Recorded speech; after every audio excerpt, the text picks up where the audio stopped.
Sagres Internacional. Os principais fatos do cenário mundial com credibilidade e análises profundas.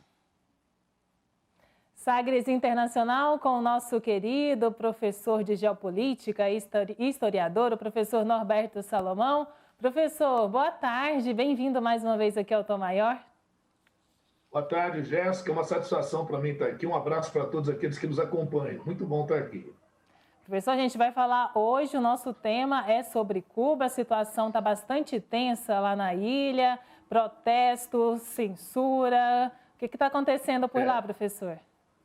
Pois é, a coisa lá está bem agitada, né? Aliás, em toda aquela região, a gente comentava aqui, a Nicarágua, o Haiti, Cuba, a coisa lá não está fácil, não. E aí, para variar, né, Jéssica, a gente sempre começa nosso estilo no Senta que lá vem história, né? Para a gente falar um pouquinho, recuperar um pouquinho dessa história de Cuba. Se o pessoal já puder apresentar aí os nossos slides, eu vou discorrendo aí, tranquilo. Pode apresentar para a gente? Acho que tem, eu mandei aí, vamos ver se vai dar certo. Já pode colocar aí, tem até um mapinha de Cuba para a gente localizar. Tá aí, ó. Então a gente está vendo aí, tá Cuba, a gente vê aí a região das Bahamas, aí a nordeste, né? Abaixo República Dominicana e o Haiti, onde mataram o presidente na semana passada, o presidente do Haiti, o Jovenel Moïse.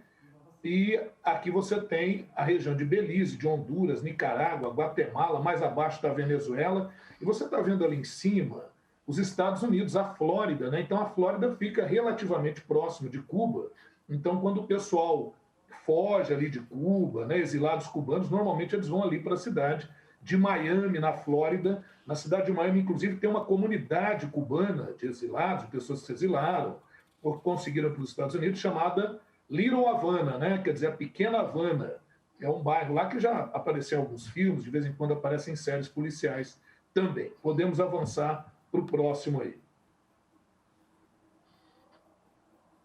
Enquanto é isso, vamos ficar aí só um pouquinho. Só lembrar, viu, Jéssica, e todos aqueles que nos acompanham, que a independência de Cuba se deu lá no finalzinho do século XIX. Cuba se tornou independente da Espanha com o apoio dos Estados Unidos. E em 1901, os Estados Unidos conseguiu colocar uma emenda constitucional na Constituição cubana chamada Emenda Platt. Por essa Emenda Platt, qualquer problema que Cuba tivesse, os Estados Unidos poderiam interferir. Quer dizer, uma forma dos Estados Unidos garantir a sua intervenção em Cuba, sempre que necessário.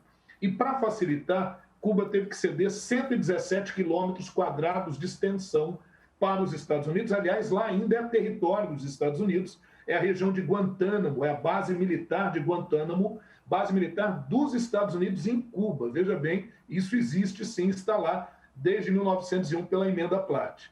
Bom, aqui nós tivemos 1959, 1º de janeiro de 1959, a vitória da Revolução Cubana, revolução que não foi socialista a princípio, não se identificou como socialista, mas sim como anti-imperialista, quer dizer, contra o imperialismo estadunidense. Derrubaram a ditadura de Fulgêncio Batista, isso em 1959.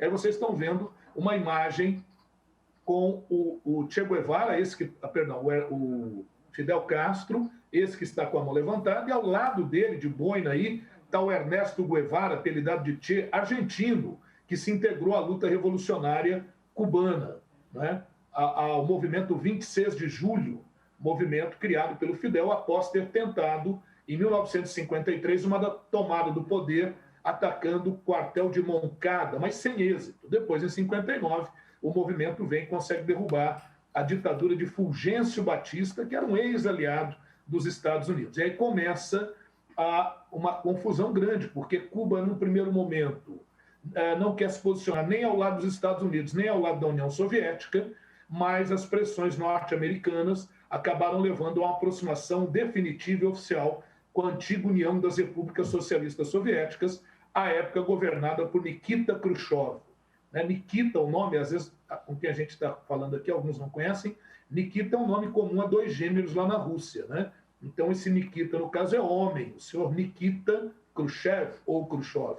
Podemos passar para a próxima tela rapidinho.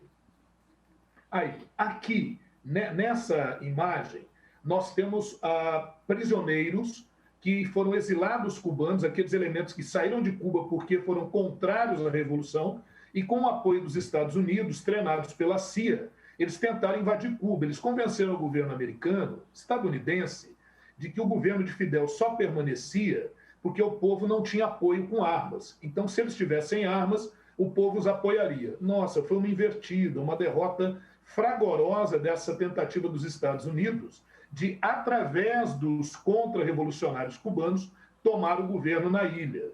Então, esse é o episódio, em 1961, conhecido como a invasão à Baía dos Porcos. Como a gente tem aqui no Nordeste brasileiro o Porto de Galinhas, lá em Cuba tem a Baía dos Porcos, área que era de comércio de escravos, de gêneros alimentícios, e ficou com esse nome. Então, foi assim, uma derrota grande para os Estados Unidos nesse momento. Podemos passar para a próxima. Para a nossa próxima telinha. Aí está. Diante do fracasso da invasão à Baía dos Porcos, o presidente da época, que era o John Fitzgerald Kennedy, intensificou embargos a Cuba. Já tinha começado embargo ainda na época do Fulgêncio Batista, com o presidente dos Estados Unidos, Dwight Eisenhower, proibindo a venda de armas para Cuba. Isso em 58. Agora já é o governo revolucionário cubano e o Kennedy entende que Cuba é uma ameaça, porque há uma aproximação gradual de Cuba com a União Soviética, e aí vem uma política de embargos. Podemos passar para a próxima. Podemos ir para a próxima telinha. Eu vou colocar isso. Agora aqui, você está vendo o Kennedy com o Nikita Khrushchev da União Soviética. Essa foi uma das grandes crises, né? Durante a Guerra Fria, nós pensamos que o mundo chegaria a uma terceira guerra mundial. Tem até um filme, viu, Jéssica, para quem gosta aí de cinema, um filme do ano 2000, o 13 Dias que Abalaram o Mundo. 13 Dias que Abalaram o Mundo, porque foi lá de 14 de outubro, né? Vou até pegar aqui a minha datazinha, aqui, ó, de 14 de outubro a 28 de outubro de 1962, aviões norte-americanos espionando aí a ilha, viram um movimento grande de terra, de homens, de operários, e identificaram que aquilo ali era a construção de uma base de mísseis patrocinado pela União Soviética. A partir daí, quase que nós tivemos um confronto entre Estados Unidos e União Soviética, mas logo foram feitos acordos, eles recuaram, mas com a promessa dos Estados Unidos de não interferirem diretamente em Cuba. E aí os Estados Unidos, então, aprofundou ainda mais embargos e, em 1962, excluiu Cuba da Organização dos Estados Americanos, da OEA. Interessante, quem governava o Brasil nessa época era o João Goulart, de perspectiva populista e de centro-esquerda. O Brasil não aprovou, o Brasil se absteve de votar por essa retirada de Cuba da OEA. Né? Então, já aí uma relação com o Brasil. Podemos ir para a próxima, por favor. São muitas coisinhas que a gente tem para falar. Eu fui colocando algumas imagens para que quem está em casa possa nos acompanhar. A gente vai ver que, a partir daí, Cuba sobreviveu graças ao apoio da União Soviética. Venda de petróleo, produtos industrializados, ajuda financeira, para manter, obviamente, no contexto da Guerra Fria, aquela propaganda, digamos assim, do modelo socialista bem-sucedido. Bom, assim foi até o início dos anos 80. A gente sabe que no final dos anos 70, início dos anos 80, a União Soviética e o socialismo no leste europeu começou a entrar em crise. E aí vamos para a próxima tela que a gente vai dar uma olhadinha aí. Ó.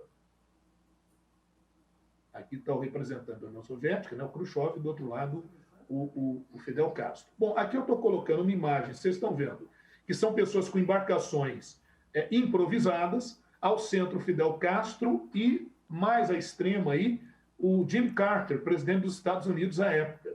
Essa aí envolveu uma questão muito interessante, né, que foi o êxodo de Mariel. O que é esse êxodo de Mariel? O Porto de Mariel, inclusive vai envolver o Brasil aqui depois, né? O Porto de Mariel vai ser objeto da evasão, da fuga de mais de 120 mil cubanos. A princípio foi o seguinte, um sujeito num caminhão resolveu invadir a embaixada peruana para pedir asilo, isso lá em Cuba. Ele acabou matando um soldado e entrando na embaixada peruana. E aí o governo do Fidel exigiu que a embaixada peruana entregasse esse sujeito, porque ele matou um soldado para poder entrar na embaixada. E o governo peruano falou, não, a gente não vai entregar ele, não. E o governo do Fidel, o governo castrista, resolveu desobedecer às instituições diplomáticas e avançar sobre a embaixada do Peru lá em Havana. E o que aconteceu? 10 mil pessoas protegeram, de certa forma, a embaixada peruana, invadindo a embaixada e pedindo asilo ao mesmo tempo. Quando o Fidel viu a situação, o que ele falou? Falou, então vamos fazer o seguinte, quem não é a favor da revolução pode ir embora da ilha. Só que nesse processo, o que o Fidel fez? Mandou pegar elementos perigosos, bandidos, marginalizados e até doentes mentais, para que eles pudessem ir para os Estados Unidos. Então, simplesmente, Jéssica e todos aqueles que nos escutam, em 1980, a cidade de Miami recebeu 120 mil cubanos de uma vez. A cidade nem estava preparada para isso. Moral da história, isso colaborou muito para a organização de entidades criminosas de origem cubana, de cubanos exilados que para lá foram. Não sei quem já ouviu falar de uma série chamada Miami Vice, uma série antiga que falava disso, da máfia cubana, lá da organização criminosas cubanas ali na região. Agora, um outro filme que ficou famoso, que é de 1983, veja você, pouco depois desse evento de 80, é o filme Scarface. O filme Scarface conta a história de um exilado cubano que se tornou chefe do crime ali em Miami, né? A máfia cubana em Miami, ok? Vamos lá para a próxima? Vamos para a próxima imagem rapidinho, para a gente... Podemos mandar outra, pode mandar a próxima imagem. Agora, aqui a gente já está vendo o desgaste do socialismo no leste europeu. A imagem que está aí à esquerda do nosso telespectador é de alguém retirando aí a figura do Lenin, né? E do outro lado a gente está vendo a figura do Fidel Castro em meio a entulhos, né? Um quadro de crise em Cuba. Então, o que nós tivemos aí? Com a crise do socialismo no leste europeu e com o fim da União Soviética, isso automaticamente gerou crise na economia e na política cubana, porque agora Cuba não tinha quem pudesse sustentá-la economicamente. Isso foi em 91, fim da União Soviética. E aí, quando a gente observa em 1993, nós vamos ter o Malegonazo. Malegon é uma região, né, uma área ali de Havana, ali em função da crise econômica e de boatos que surgiram em relação ao governo, nós tivemos uma grande manifestação. Esse Malegonazo, em 1993, está sendo comparado com a movimentação que está ocorrendo em Cuba agora. Mas a comparação não é das mais felizes, não, porque há diferenças gritantes entre os dois momentos, né, que a gente vai ver nos movimentos atuais. Podemos passar para frente. Próxima telinha. Isso aqui, o Maragonazo, né, e muita gente de novo saindo de Cuba, se refugiando aí em outras áreas, né, indo para Miami, enfim, podemos passar para o próximo. Próxima telinha. Já podemos avançar aí para a próxima tela. E aí a gente vai chegar ao momento atual, né, Jéssica? E o que está acontecendo no momento atual em Cuba?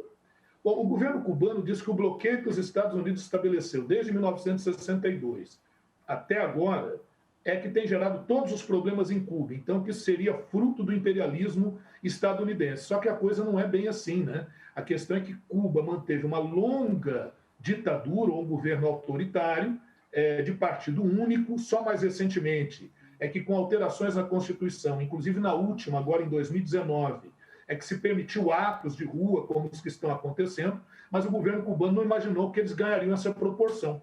Então, muita gente está questionando, podemos passar para a próxima, muita gente está questionando o seguinte: o que aconteceu em Cuba, quais os elementos que se fundiram, se organizaram em Cuba? Pode vir para a próxima tela para a gente encerrar com os slides. O que está acontecendo em Cuba para gerar esse processo de descontentamento? Aqui já são partidários do governo que também saíram às ruas, mas em proporção bem menor. Grande parte deles são, inclusive, funcionários do Estado.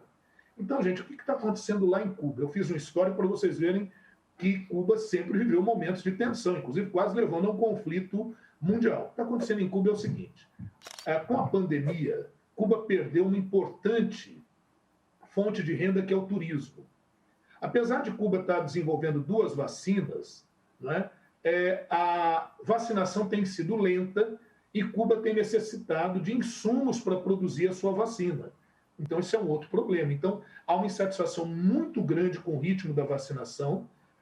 O governo cubano não quis entrar no consórcio COVAX Facility, acreditando que na produção da sua vacina poderia até ganhar vendendo as suas próprias vacinas. Essas vacinas comprovam que tem alguma eficácia, então há um descontentamento em relação a isso. E se soma uma crise econômica e uma crise monetária e cambial em Cuba, a relação entre a moeda cubana e o dólar, e muitos cubanos que estão fora de Cuba enviam dólares para suas famílias. Então, isso, o governo, por hora, ele congela o câmbio, isso dificulta a conversão da moeda, isso é um problema. Então, tem um problema econômico, problema monetário. Um outro problema que a gente vai observar em Cuba, o fim dos grandes nomes do governo castrista. O Fidel Castro morreu, o seu irmão Raul Castro se aposentou, e quem está no lugar agora é Miguel Díaz-Canel, que é um sucessor do Raul Castro. Mas, obviamente, não tem o mesmo peso histórico. Então, é óbvio que é um natural desgaste do modelo que a família Castro implantou em Cuba. Esse é um outro problema sério. E acrescente-se a isso, a partir de 2018, finalmente, os cubanos tiveram acesso à banda larga e, com a telefonia móvel, à internet móvel, né? Então, com isso, agora, o WhatsApp, principalmente o Facebook, têm sido instrumentos de comunicação. Então, isso permitiu que essas insatisfações pudessem se comunicar em tempo real. Então, eles foram às ruas de norte a sul de Cuba, envolvendo 15 localidades em Cuba, manifestações simultâneas. Isso obrigou Miguel Díaz-Canel, que é o atual governante de Cuba, a conclamar a população a garantir os ideais da revolução. Ele chega a dizer dos ideais do comunismo e acusa os Estados Unidos de estar por trás desses movimentos. Só que, na verdade, são insatisfações muito antigas em Cuba que vieram à tona agora. Já teve gente que morreu nessas manifestações, muitas prisões. O governo de Cuba, vendo que as redes sociais era o grande elemento de comunicação, simplesmente criou-se um blackout no sistema de redes sociais em Cuba por alguns momentos para impedir uma maior comunicabilidade dessas pessoas. As pessoas temendo que o que elas filmam e mandassem, por exemplo, pelo WhatsApp, pudesse ser apagado, estão filmando em tempo real pelo Facebook. Né? Então, veja como é que Cuba entra na modernidade assim do dia para a noite.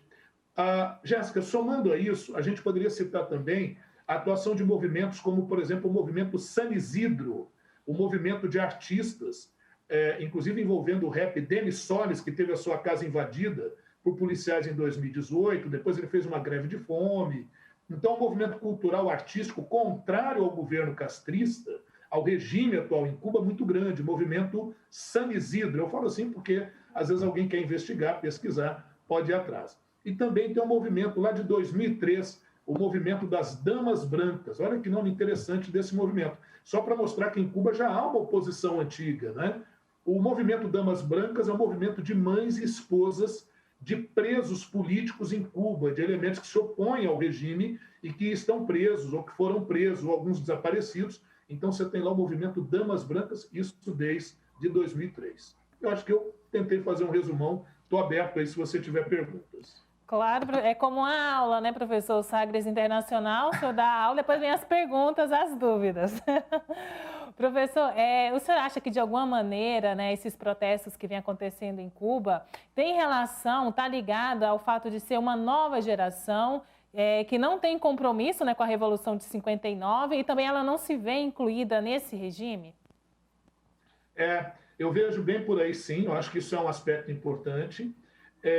A tentativa de colocar o Díaz-Canel foi justamente nesse sentido, porque ele é uma pessoa relativamente jovem, então acreditou-se que ele daria essa revigorada no modelo. Agora, é um problema muito sério, apesar de toda a lenta abertura que foi sendo feita em Cuba, justamente no momento em que essa transição muito tímida estava sendo feita, vem a pandemia e, consequentemente, uma intensificação da crise econômica. Aí foi a gota d'água. Mas tem isso sim. Apesar disso, veja, viu, Jéssica, os cubanos têm orgulho do seu passado revolucionário, com exceção daqueles que fugiram, ou alguns membros da oposição, há um orgulho disso. Parece que o governo não teve a capacidade de fazer uma comunicação adequada dos seus ideais e de manter isso vivo, com um discurso realmente passado e que não vai se identificar realmente com os anseios dessa nova geração. E outra coisa, o isolamento de Cuba, né, feito pelos Estados Unidos, de outro lado, gerou também, por parte do próprio governo cubano, uma política de isolamento, de restrição, de controle de quem sai de Cuba. A gente está em épocas de Olimpíadas, foi muito comum, né, sempre em Olimpíadas, algum atleta cubano aproveitar que estava em outro país e pedir asilo político. né? Então, isso chegou a acontecer. Houve um evento assim, até no Brasil, nas Olimpíadas que ocorreram por aqui. Então, veja que você está com toda a razão nisso que você falou. Parece que houve assim um hiato de gerações aí em Cuba. Professor, outra dúvida. O senhor até chegou a mencionar um pouco, né, sobre a saída dos Castro, né, do regime. O que mudou no regime com a saída deles? Na verdade, com a saída principalmente do Fidel. O Fidel, já muito doente, em 2015 já assume definitivamente o Raul Castro, que é o irmão do Fidel, e aí já começam mudanças na própria Constituição efetivadas em 2019. E aí já abriu possibilidade para a formação de manifestações culturais, manifestações políticas, o que era impossível antes em Cuba, né? Então foi havendo uma gradual flexibilização do modelo, mas muito lenta. Então as mudanças elas já vinham acontecendo. A abertura de Cuba para o turismo como fonte de renda, principalmente com o fim do apoio da União Soviética. Com o fim da União Soviética, fica a Rússia, né? Quer dizer, desmembra aquilo e você vai ter a Rússia. A Rússia fez uma proposta a Cuba, porque Cuba tem uma dívida de 32 bilhões de dólares com a Rússia. A Rússia falou, olha, eu perdoo 29 bilhões de dólares da dívida. Fica 3 bilhõezinhos aí para você me pagar, e aí você vai me pagando ao longo de 10 anos 320 milhões de dólares por ano. Cuba não tem esse dinheiro para pagar, né? Não tem nem como pagar isso. Então, ela não conseguiu cumprir algumas das coisas que fez, nem internamente, nem externamente. E, repito, a questão da pandemia teve um efeito profundo, porque matou profundamente ali uma fonte de renda que era o turismo. Eu acho que isso acabou fazendo com que aquela insatisfação que já existia, que ela fosse confluindo para todo esse processo que a gente está vendo agora. Professor, o senhor também citou ali nos slides, né, mostrou até aquela manifestação de 1994. As manifestações Sim. atuais, esses protestos, em que eles se diferem desses que aconteceram lá atrás, em 1994? Ok.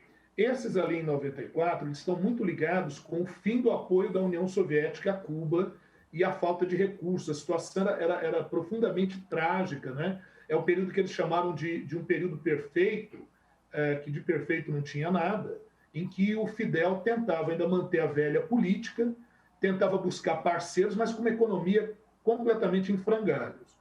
E o que aconteceu? Esses movimentos chamados malegonazo, eles vão para as ruas para exigir mudanças simplesmente econômicas. Não havia um grito pela liberdade, como você está vendo nesse momento. Não havia uma negação ao movimento castrista, como a gente está vendo nesse momento. Outra coisa, não tinha informação como eles têm agora, né? Com esses meios de redes sociais. Então, isso gerou um impacto profundo. Então, a gente... E a geração daquele momento não era uma geração, digamos, tão apartada daquilo que era o modelo socialista cubano, como a de hoje. Então, hoje você tem movimentos culturais, você tem uma série de movimentos envolvidos, isso deixa uma distância bem grande naquilo que foram os movimentos em 93, 94, o Malegonazo, como foi chamado em função da região de Malegon, lá em Havana. Outra coisa, naquele movimento em 93, 94, muita gente pegou as embarcações que podia, as embarcações que tinha para fugir de Cuba. Não é o que está acontecendo agora. As pessoas estão exigindo mudanças em Cuba. Então, esse movimento ele não vai acabar tão cedo. E ganhou projeção internacional. Vamos ver como é que o Miguel Dias-Canel vai se virar com ele por lá. Tá certo, então, professor. Muito obrigada pela sua participação. Até quinta-feira que vem. Tá bom. Eu só vou me despedir tomando mais um pouquinho do seu tempo, falando o seguinte, se alguém me pergunta, e as relações do Brasil com Cuba, como é que são? Aí aquilo que a gente falou, em 62, não aprovou a exclusão de Cuba da OEA. Depois, em 64, a gente teve o regime militar no Brasil. Então, de 64 a 85, o Brasil se alinhou com a política dos Estados Unidos de bloqueio a Cuba, com uma outra exceção, em algum momento muito raro. E depois, com a abertura política no Brasil, é que a partir de 86 o Brasil retoma negociações com Cuba, mas o momento áureo é o período do presidente Lula e da presidente Dilma, que são de centro-esquerda e que se alinharam muito com esse governo, o governo venezuelano, o governo cubano. E no caso de Cuba, o Brasil, através do BNDES e da construtora Odebrecht, realizou uma profunda reforma de infraestrutura no Porto de Mariel, em Cuba, o que gerou uma grande polêmica, né? Porque muitos críticos disseram que essas reformas tinham muito mais um cunho ideológico de esquerda do que propriamente um cunho econômico, o que eu sou obrigado a concordar. Realmente havia esse cunho ideológico, mas havia também um outro ponto importante, é que o Brasil ele queria se descolar da política com os Estados Unidos e ganhar uma certa autonomia diplomática. E esse empenho em relação a Cuba era uma forma do Brasil ganhar protagonismo na política diplomática internacional, óbvio, além do alinhamento ideológico que naturalmente havia tanto com o governo de Hugo Chávez quanto com o governo castrista em Cuba. Aí vem as eleições de 2018, a vitória do Jair Bolsonaro, que é de uma perspectiva de uma direita um pouco mais radical, mais conservadora, e o Bolsonaro, obviamente, rompe com esses vínculos, inclusive condena o governo cubano, apoiando as atuais movimentações lá em Cuba. Só para a gente, viu, Jéssica, fazer um contraponto aí dessa questão Brasil-Cuba, né? Sem nos esquecermos, é claro, dos médicos cubanos que vieram para o Brasil, que também geraram grande polêmica. Mas como eu sei que o nosso tempo é curto, eu fico por aqui. Agradeço muito a sua apresentação, né? A sua acolhida aí aos nossos comentários. A todos aqueles que nos acompanham, um abraço. Nos acompanhe também no Sagres Internacional. Muito obrigado. Muito obrigada, então, ao historiador, professor de Geopolítica, professor Norberto Salomão. Um grande abraço, até quinta-feira que vem.